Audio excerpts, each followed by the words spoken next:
Good evening and welcome everybody to the council meeting of June 26, 2023. I'd like to start off by acknowledging the Aboriginal and Torres Strait Islander people as the first inhabitants of the country and as traditional custodians of the land. We respect their ancestors, elders and young people and recognise their continuous connections to lands, waters and communities across the country. We're all here. There's no apologies tonight. Any requests for leave of absence? No? And because we're all here, we don't have electronic requirements. Any conflicts of interest to declare? No? Thank you.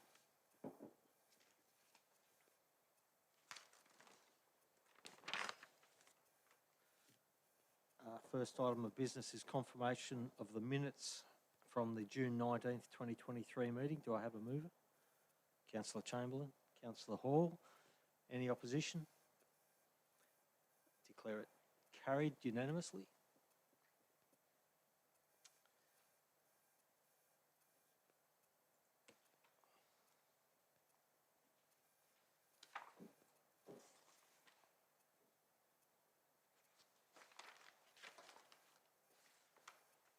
Next item is question time, and we don't have any questions. No delegates' reports. Item 7.1, council plan as adjusted. Do I have a mover? Councillor Quilty. Seconder. Councillor Simplendorfer. Councillor Quilty. Thank you, Mr. Mayor.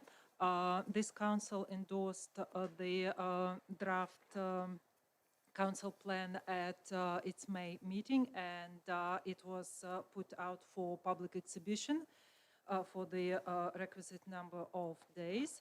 We have received 2 submissions. The responses to those submissions have been provided in this report, and no changes to the report have been recommended based on those 2 submissions. Our council plan is the document that is the core and the root of everything we do here. Everything comes from that. And I will take this opportunity to just once again quote our vision, which is to be a progressive, well-planned, growing city that is affordable, offers an abundance of opportunities, and is led by strong, empathetic stewardship. That's it. Thank you. Thank you. Councillor Simplendorfer. Reserve. Anybody else wish to speak? Councillor Poulton. Thank you. Just a quick one. There may be a ghost of a former mayor's signature floating around on page 36 of 406 of our agenda. I'm not sure, but I think it might look like my signature. So I don't think we need a resolution, do we, to adjust that? But perhaps if that is my signature in the document, I think it is. Yeah. So just as I was flicking through a second ago, I thought, gee, that looks like my signature. So if the mover and seconder are happy to maybe add a third point or second point to the resolution to adjust that, that'd be great. Yeah, if that's okay. Authorise the CEO to make administrative changes. So do we, mover and seconder, happy to add that? Yep. Okay. Added. Wish to speak? Any other councillors wish to speak? Councillor Quilty.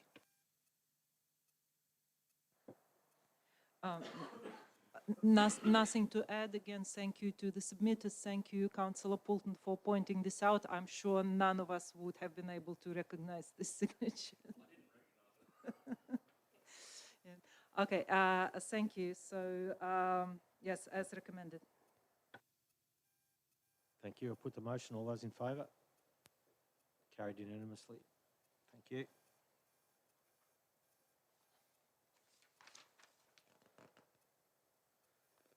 Next item is 7.2, the revenue and rating plan for 23-24 to 27-28. Do I have a mover? Councillor Poulton, seconder. Councillor Quilty, Councillor Poulton. Thanks, Mr. Mayor. Pretty straightforward one, this one. Obviously, this went out to the community for their thoughts, and I guess the one submission received was sort of more inquiring about our percentage of rate rise more so than the actual method in which we collect our rates. Once again, I know we spoke about it, I think it was in May this came before us, but thank you to councillor colleagues Quilty and Simpendorfer, who are a large part of this process, but receives my support as recommended tonight. Thanks, Mr. Mayor. Thank you, Councillor Quilty. Thank you, Mr. Mayor. So once again, the debate on the contents of the report itself was held at the May meeting when the draft plan was put out to community consultation. Again, I will reiterate the thanks to Councillor Simpendorfer, who chaired the rating strategy group. Many thanks to the community members, two of whom are present here today, for sacrificing several nights of their life and being our companions in working through this rating strategy plan. I'm happy to go with it as recommended. Thank you. Other councillors? Councillor Simpendorfer. Thank you, Mr. Mayor. Thanks, Councillor Cooley, for your words, but I know you carried most of the load there throughout that. So thank you for the acknowledgement in any case, and thanks to those that in the room that were through it and all the heavy lifting that was been done. So I look forward to it again next time around. Thank you. Other councillors? Nothing more? Put the motion. All those in favour? Carried unanimously. The next item is 7.3, community feedback on the draft budget. Do I have a motion, please? Councillor Hall. I'll move the recommended motion. Thank you. Seconder. Councillor Chamberlain, Councillor Hall.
Sorry.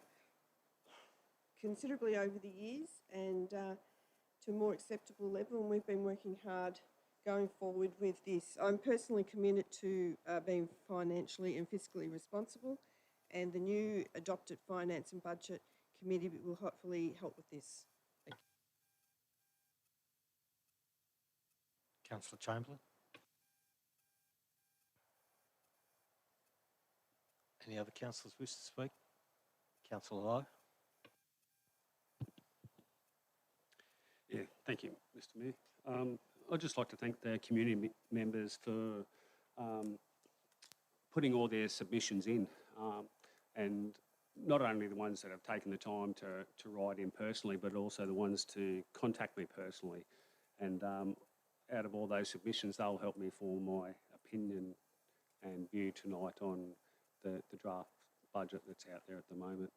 So I take on board what everyone's submitted and the community that's contacted me as well. So I thank them for their participation. Thank you, Councillor Lowe. Any other councillors? Councillor Quilty? Thank you, Mr. Mayor. I would like to, of course, once again, thank the submitters whose submissions are listed in this report, but also all the people who came and talked to us, who sent us emails. It was good to see that discussion was generated in the community and on community social media. I would like to also point out a few things in this report.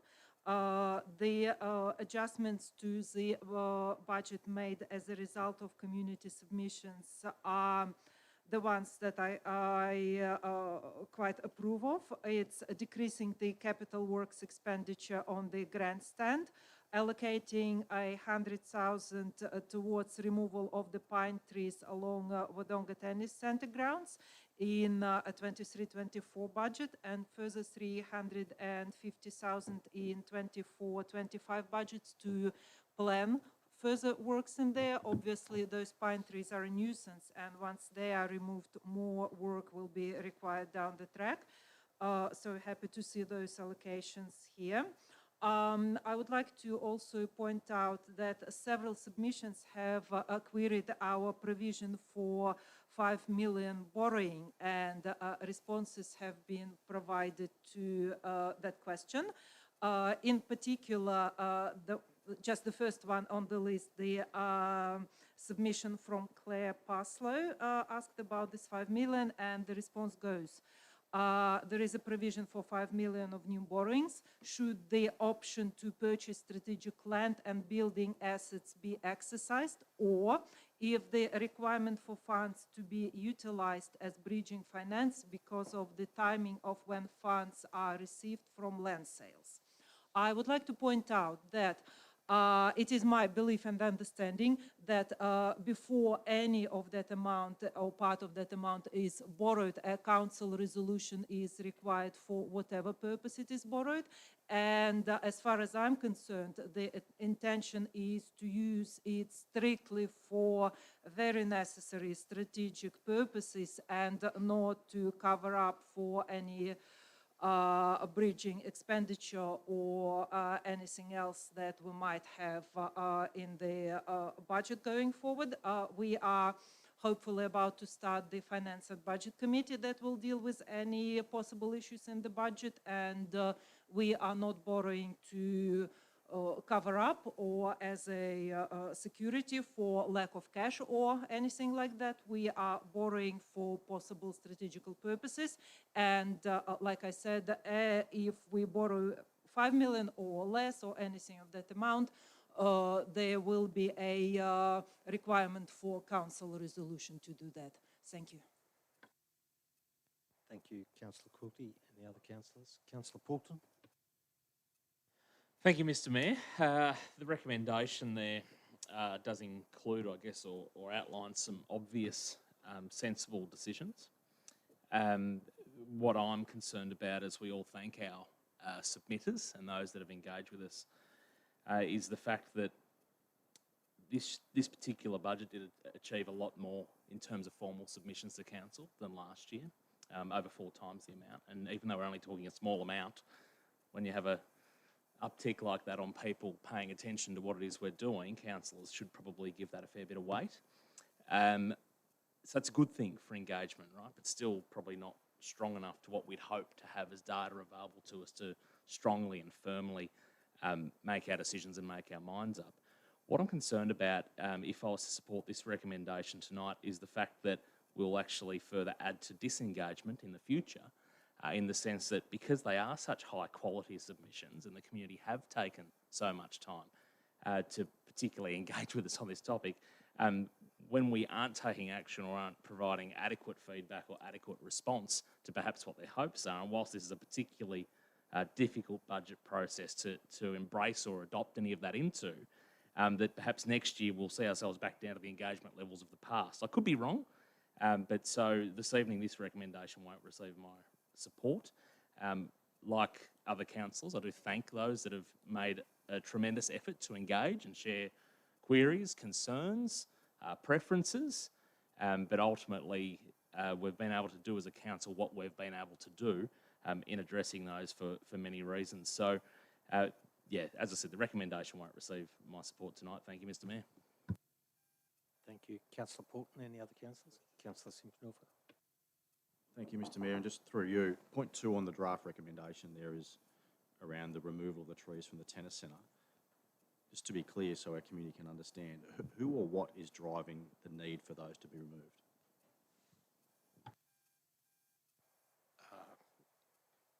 I'll answer that, yes. Fundamentally, the tennis centre for about at least 15 years has been requesting and seeking to have the pine trees removed. There's a whole range of other things that they'd like to see happen post the removal. Those things may or may not eventuate depending on future budgets, but the pine trees themselves have been causing all sorts of trouble with the management and maintenance of the lawn tennis courts. They've been working to try and get the council to do this for some years, so it's basically got to the top of the pile in that regard. Any other councillors? Councillor Chamberlain? Yeah, just on that point, again, the tennis centre trees, we've been through this before. There was funds, or there was a resolution of council to allocate an amount of money to go towards removal of these trees in the budget. Money's been allocated to this purpose before. The tennis centre got their hopes up. It was apparently sidelined because of other issues which were more important and required the money to be spent. So that's brought this again to something that I think we need to move on. These trees have been causing problems with both the curb and gutter,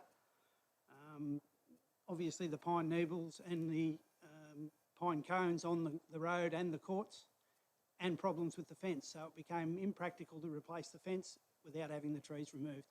We needed to move on this. It's been going on too long, as Councillor Wildren said, over 15 years that I know of. And it was good time that we actually got ahead and got going on this. The option came about changing the draft budget, obviously, with the request and the submissions about the racecourse grandstand, and it was appropriate that we were able to utilise some of that money to forward that tennis court tree removal and preparation for the works to go along with that. Thank you.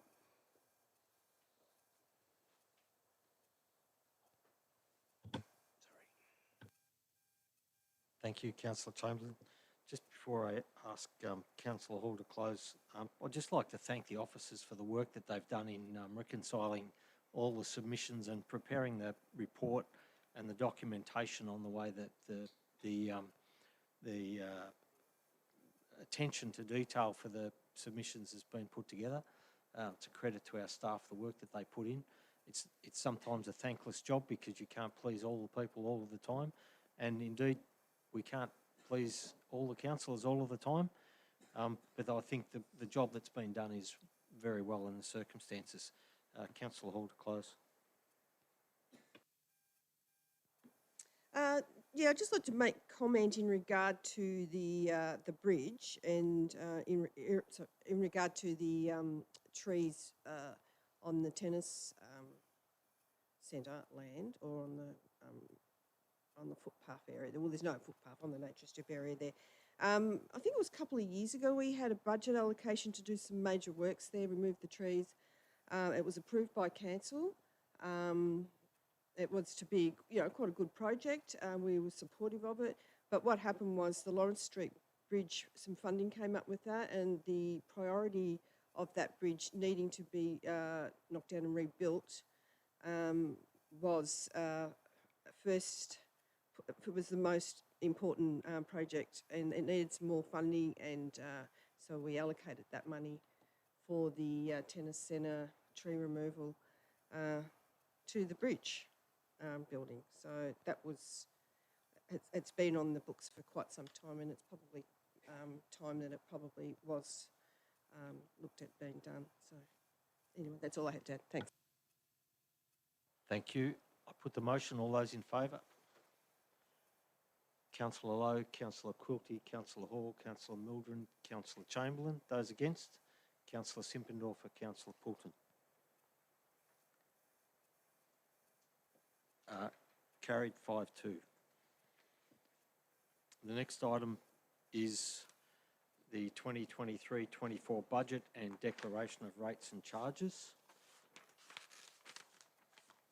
Do I have a motion? Councillor Quilty, do I have a seconder? Is that the recommendation? Do I have a seconder? Councillor Hall, Councillor Quilty.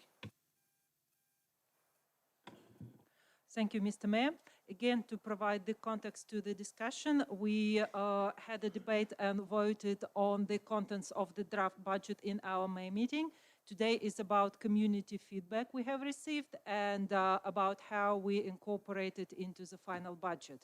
I would like to once again, for the third or fourth time tonight, but there's not too much case for this, to thank all the submitters and all the community members who made their views known to us by all the other means.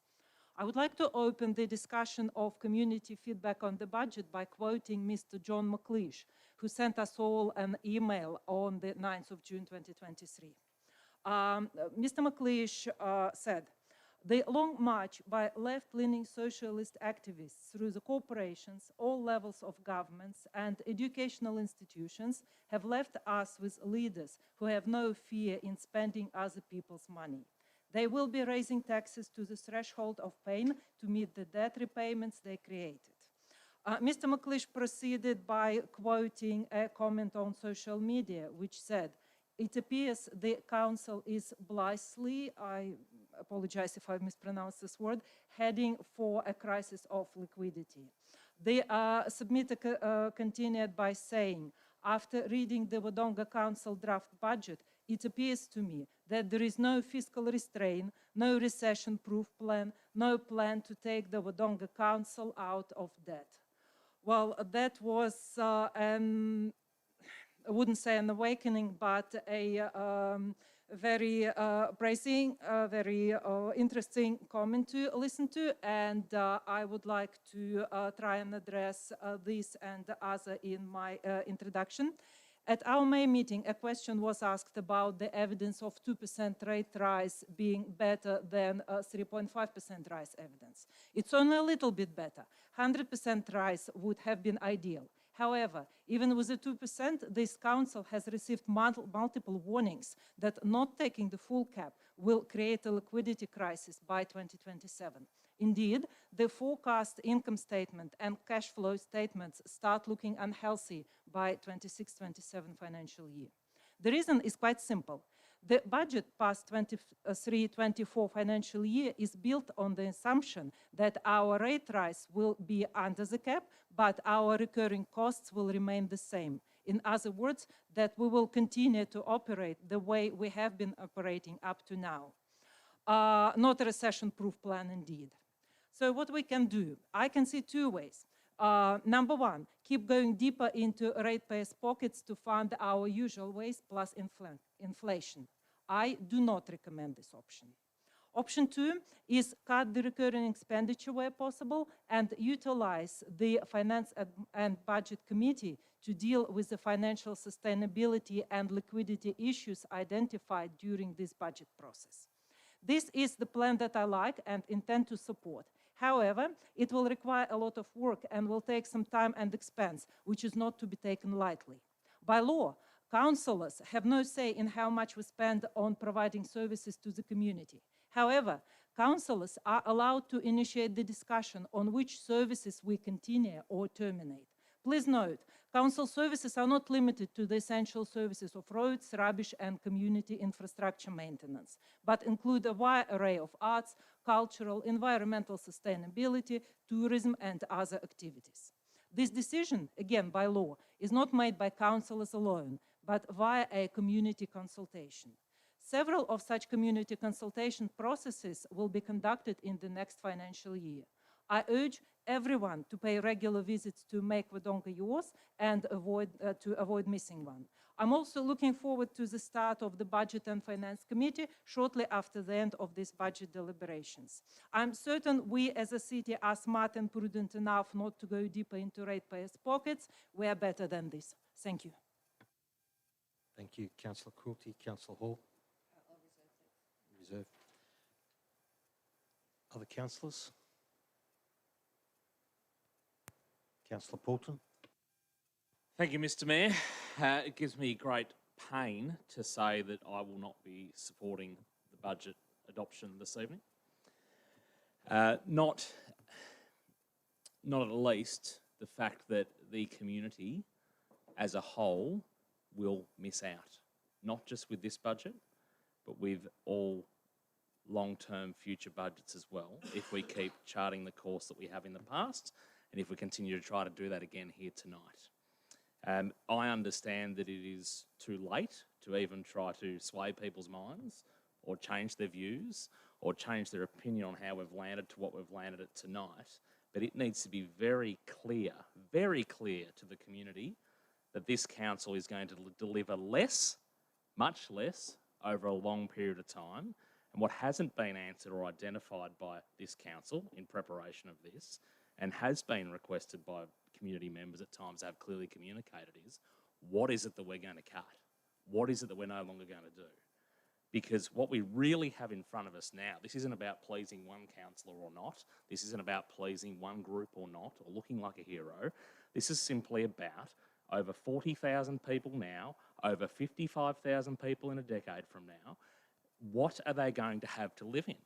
And looking at what we've led to this particular decision point is a city that'll be something like a Shepparton or a Wangaratta to live in.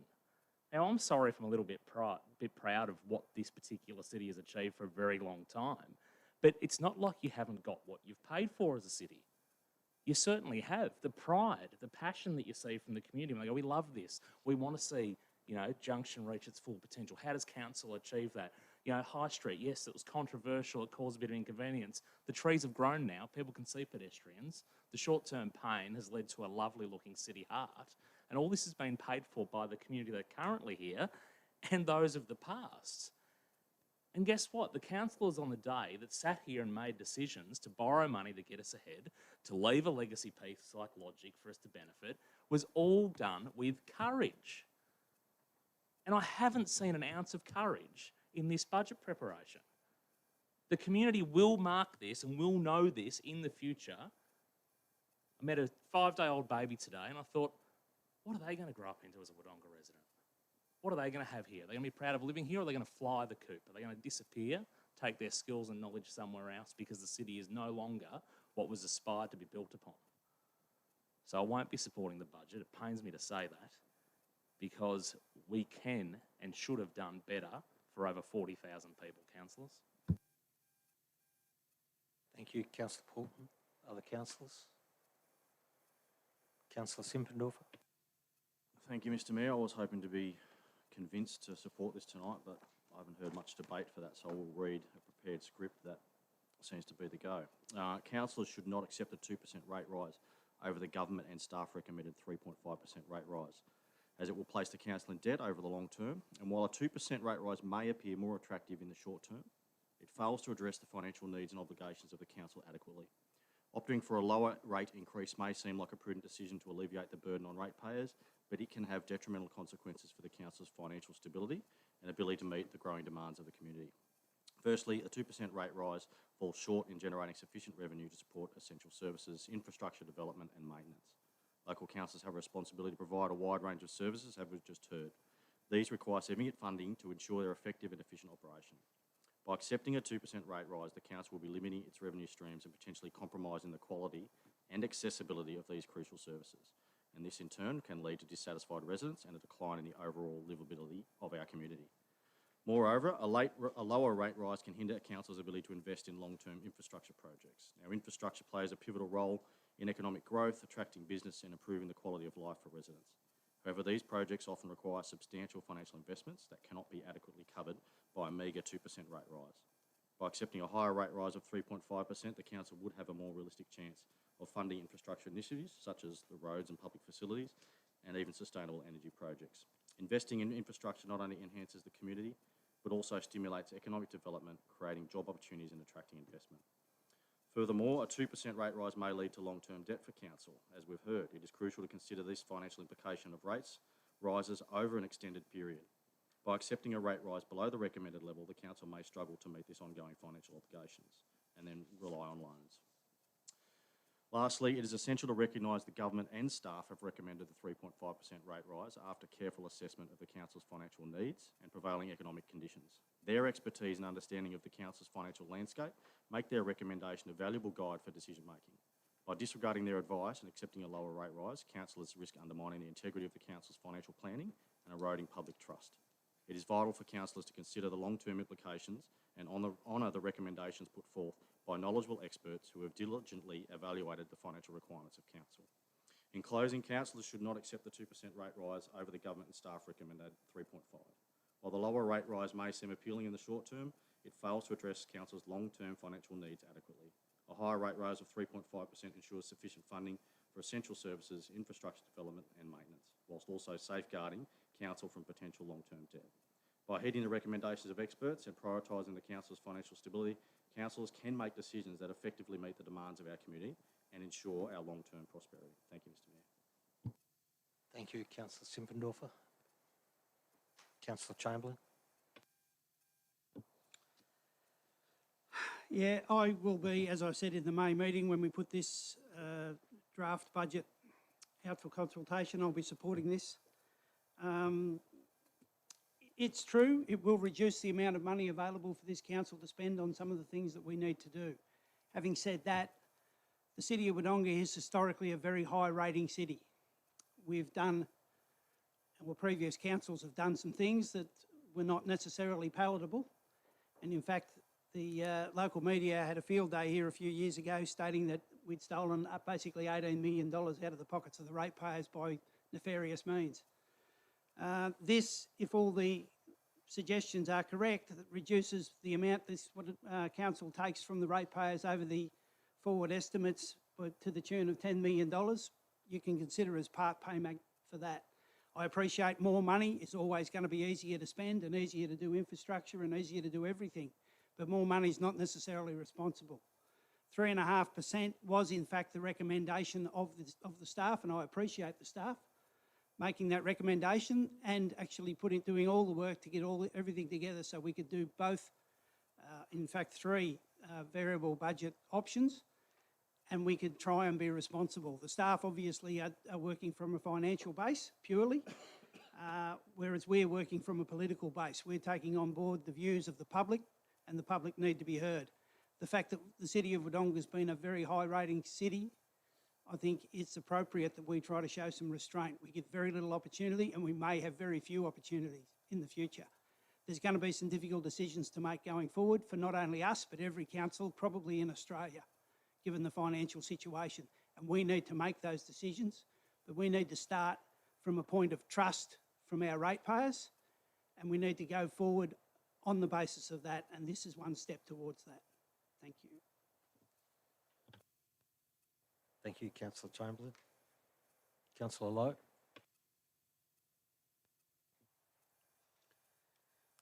Thank you for the opportunity to speak to this.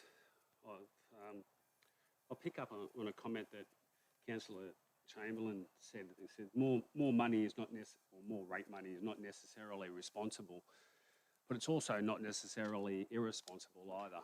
So sometimes you need to spend money to protect yourself as well.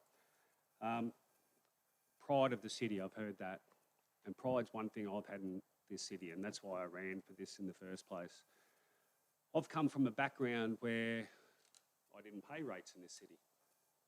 I came from a background where this city gave me the opportunity to pay rates and then pay multiple rates. So I can sit here and say that I paid as many as most people in rates in this city. That doesn't give me a right to take away from the community aspect. Right now, I don't pay rates at all. I don't have a rateable property in this city. So one might say that I have no interest in this rates, but I do, because it's about what I want my son to grow up into in this city. I want this city to be able to afford him the opportunities that I've had, because this city has provided a community feel, a village feel. By not listening to the experts takes away our ability to provide that. We've been given information to say this is why we should go for a 3.5%. I'm not sitting here saying I want 3.5%, 5%, 7%, 2%. I'm sitting here saying I'm listening to the experts telling me that we should go for 3.5%. I'm not after a win for now. I'm after forward planning. And in a 2% budget, I don't see any forward planning. There's a lack of ability to identify the future negative impacts for this, I feel. We've had the Pathways program pulled out, and that's because it can be a recurrent spending. And I understand that if you're going to draw down a budget, you've got to get rid of that recurrent spending. But why are we getting rid of a Pathways program when the state government are coming out saying they're offering funding for councils for pathways because they can't fill jobs, they can't get jobs? Economic boost is one way that we can get to put downward pressure on the ratepayers in our city. We've got no money given to any economic development, any economic drivers in our budget this year. We haven't got the flexibility there to create those opportunities because of the stringent position we're putting ourselves in.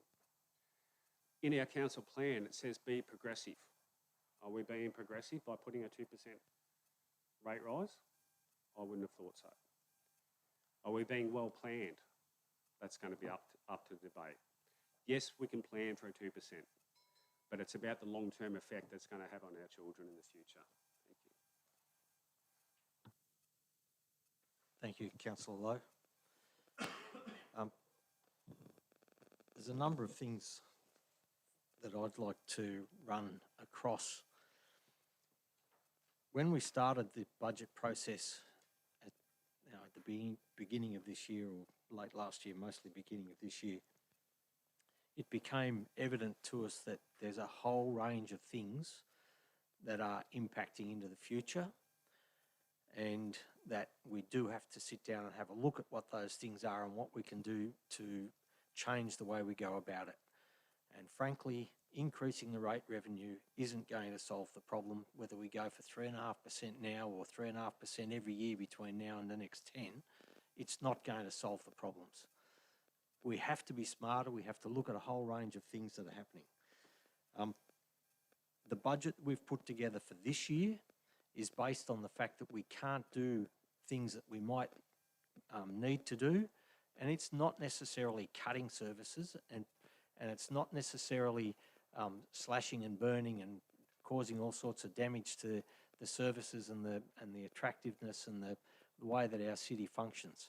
It's about getting smart. It's about looking at other ways of doing things. It's about trying to find different ways of building relationships with state and Commonwealth governments. It's a whole range of things that we have to do. Now, to do them this year, we were advised by our staff that that wasn't going to be a possible outcome, because there's a whole range of processes we have to go through before we can actually make those sort of changes. We have to consult our community. We have to talk to the unions if there's any staff changes, not necessarily reductions. If we're just changing the jobs that staff do, we have to talk to the unions. There's a whole range of things like that that need to be done.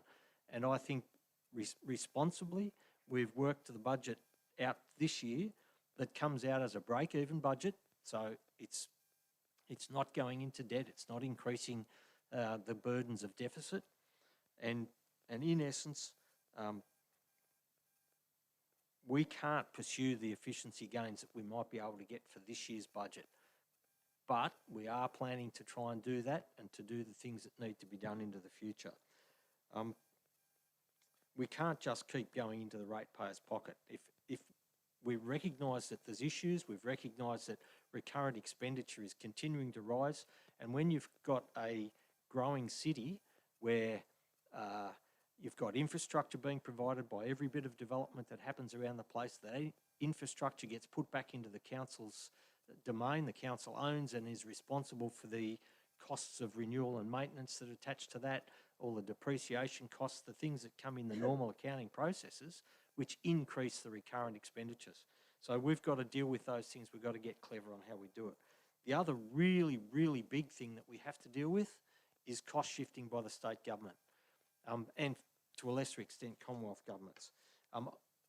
We need to be able to broach those issues with the governments and get smarter and put pressure back onto the governments to either us not deliver those services and pass it back to the state government, or find other people in our community that might be able to do those things that are being cost shifted onto us. It's not core issues that the council does in itself. And indeed, a comment was made by one of the Commonwealth ministers at the conference last week that said, social housing has become a local government issue.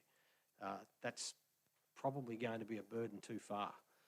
So what we've got before us tonight, I think we need to support, because it is a balanced budget and responsible in the time, and we have to recognise that we've got to do things to go forward. Councillor Quilty to close. Sorry, Councillor Hall reserved.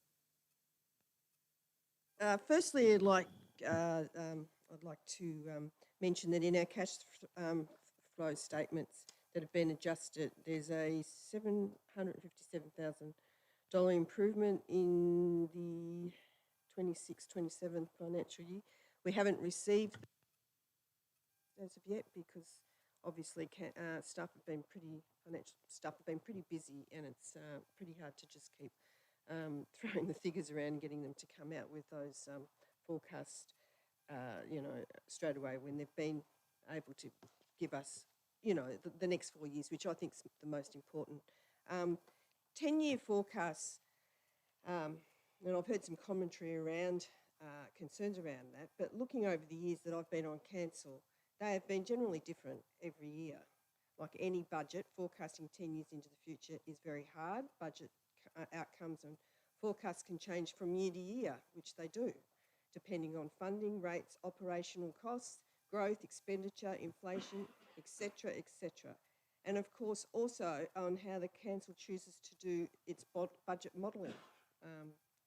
In fact, most councils some years ago didn't even do 10-year forecasts, although now it's a requirement since the Local Government Act 2020 for councils to provide them.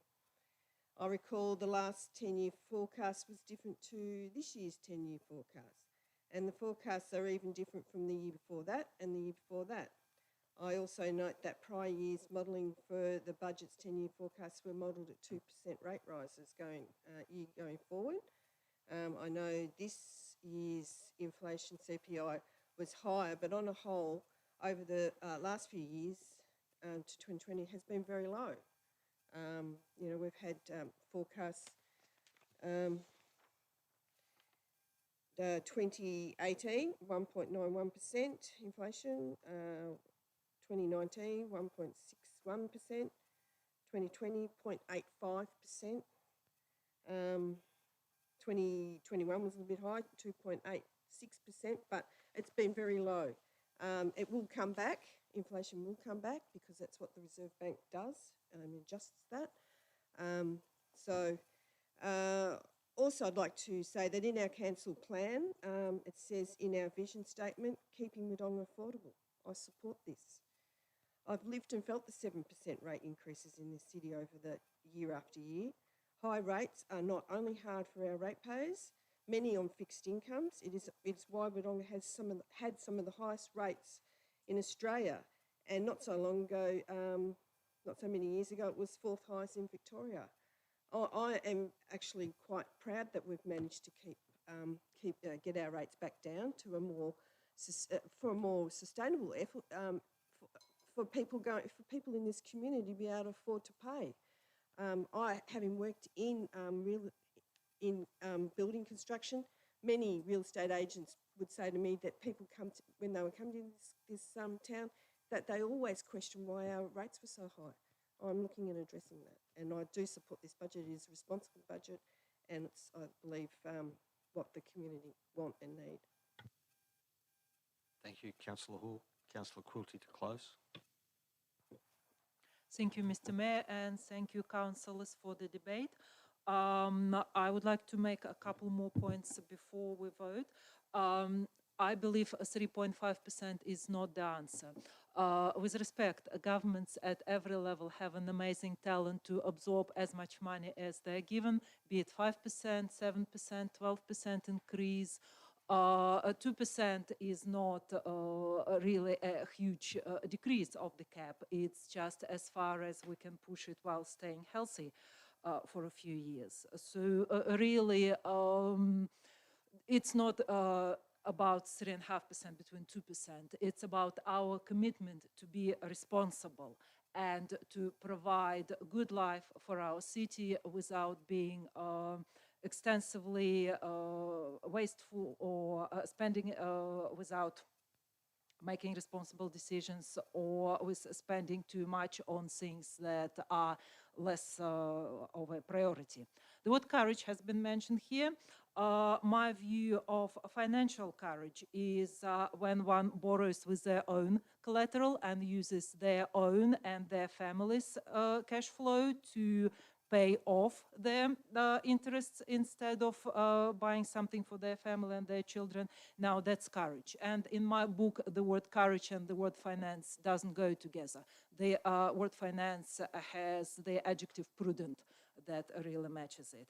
I will be voting in support of this budget, and I believe that, again, that we can do very well out of our Finance and Budget Committee in managing our finances, this city's finances going forward. Thank you. Councillor Simpendorf, a question. Just out of that last comment from Councillor Cordy there, that you suggested 2% for a few years. Is that the intention here moving forward over the years? I heard that you said 2% for a few years. I just want to clarify, is that the intention or is that a mistake that was said?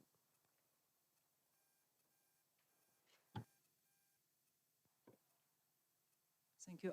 I probably a mistake because I don't recall saying 2% over a few years. Thank you.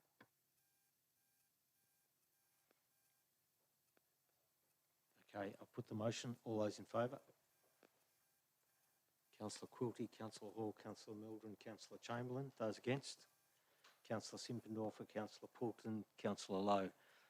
The motion's carried 4-3.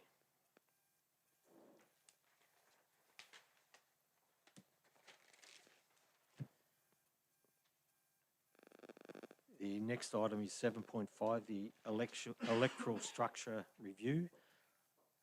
Do I have a motion? Councillor Hall? I support the motion that's recommended. Do I have a seconder? Councillor Chamberlain. Councillor Hall?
I don't believe, like some other councils, we're at that, substantial populations in those areas as of yet. But so I'm with the view that we should keep the status quo and not go towards. Thank you. Councillor Chamberlain. Reserve. Any other councillors? Councillor Poulton. Yeah, look, the recommendation's a good one. Particularly point 1 has my support. I'm just a little, I guess, swayed by this report in previous stated views around the work of the Victorian government and the Electoral Commission. Potentially, some of those things that we traditionally argue would be a problem in ward structure could actually be a positive step forward for the city and its residents. So kudos to the report, which I'm led to believe the points in there have been outlined in previous reports, but just this time around there was just something about the way it was written that I probably won't support the recommendation. Thank you. Thank you, Councillor Poulton. Any other councillors? Councillor Quilty. Thank you, Mr. Mayor. Just briefly, I will support this recommendation because it encourages community members to participate at every stage of this review and to make submissions.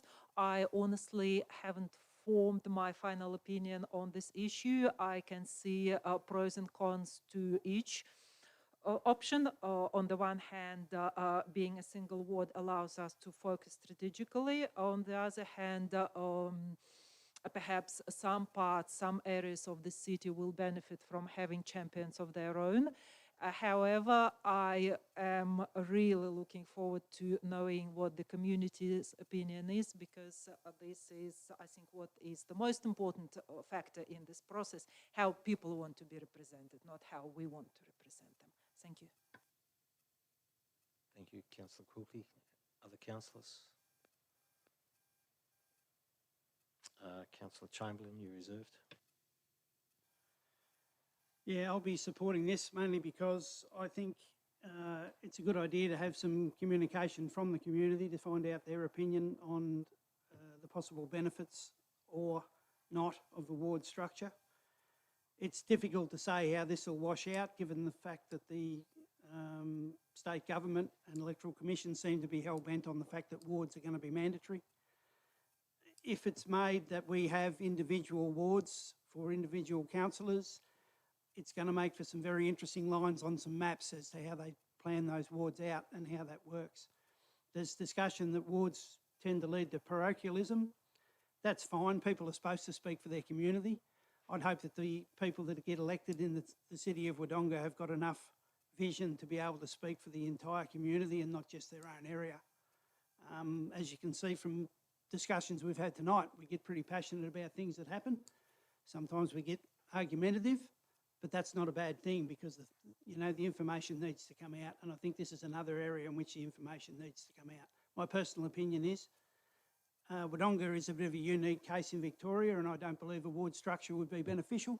Having said that, I don't for 1 second believe that my opinion is going to carry a lot of weight with the Victorian government, so we'll see how this works. Thank you, Councillor Chamberlain. Councillor Hall to close. I don't have much to add, but I do encourage some feedback and get involved in this. It would be really beneficial for council to know what our community think, and I felt that Councillor Quilty made some good comments, and the same with Councillor Chamberlain. So yes, thank you. Thank you. I'll put the motion. All those in favour? Councillor Lowe, Councillor Quilty, Councillor Hall, Councillor Mildren, Councillor Chamberlain, Councillor Simpendorfer. Those against? Councillor Poulton. Motion is carried. 6-1.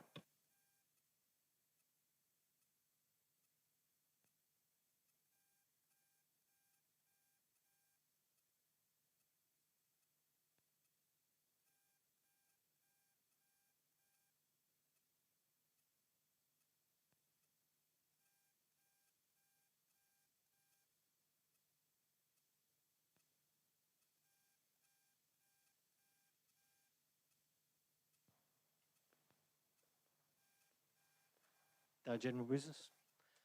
No urgent general business? No confidential issues? No urgent confidential issues? Then I declare the meeting closed. Thank you very much.